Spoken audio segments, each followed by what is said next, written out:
আজিৰ ভিডিঅ'টো একেবাৰে দুপৰীয়াৰ পৰা আৰম্ভণি কৰিছো দেই। এইফালে আকৌ ভণ্টিয়ে চাই আছে মোৰ মাথাটো, মানে এইকেইদিন মোৰ মাথাটো ইমানেই খজুৱাই আছে।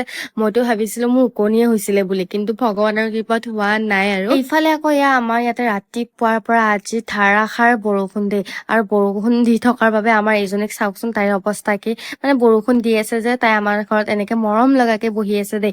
আৰু যদি তাইক মই ভিতৰলৈকে মাতো, তাই নাহেও জানেনে ইমান ভিতৰলৈকে, মানে তাইও বুজি পায়। আৰু দুপৰীয়া এইফালে আকৌ আজি মই বনালো একদম চিম্পল ষ্টাইলত বিৰিয়ানী দেই। মানে মই ফাৰ্ষ্ট টাইম ট্ৰাই কৰিছিলো, শপত খাই কেনে কৈছো গাইছ, মই একদম মিছা কোৱা নাই, মাক কচম বহুত বেছি টেষ্টি হৈছিলে দেই।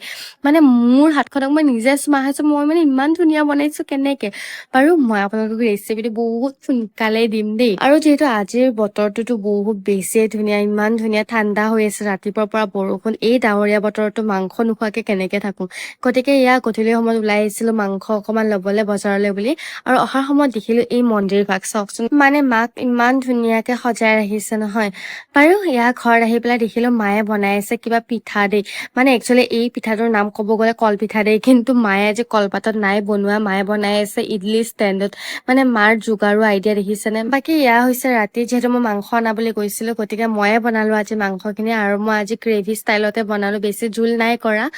আৰু এইফালে হৈ গ'ল আমাৰ টেষ্টি মাংস ৰেডি। আৰু যিহেতু মই মাংস খালেও খুব বেছি 2 পিচ বা 3 পিচে খাওঁ, গতিকে 2 পিচ মান লৈ লৈছো, সেয়া খালো। আৰু ভাত চাত খাই উঠি পেলাই আমাৰ খাব মন গ'ল আইচক্ৰীম দেই। আৰু মন যোৱা বস্তু সদায় খাব লাগে, ৰৈ থাকিব নালাগে, একদম মানে লগে লগে খাব লাগে। বাকী মই ৰাতি একদম টাইম চাইম চাই থকা নাই, আৰু কেইটা বাজিছে কেইটা নাই বজাই, আহি পালে ফাইনেলি। বাৰু এইকেইদিনতো আপোনালোকে মোৰ ডাইটিঙৰ শ্বেডিউলটো দেখিছিলে, ইমান ধুনীয়াকে মেইনটেইন কৰি আছিলো। এইকেইদিন ভন্টি আৰু ভাইটিয়ে মোক ডাইটিঙৰ একেবাৰে সত্যানাশ কৰি দিছে দেই। বাৰু সিহঁতকনো কি দুখ দিম, মই নিজকে কন্ট্ৰল কৰিব নোৱাৰা হৈ যাওঁ, সিহঁতে খাই থাকিলে মোৰ সন্মুখত এনেকে।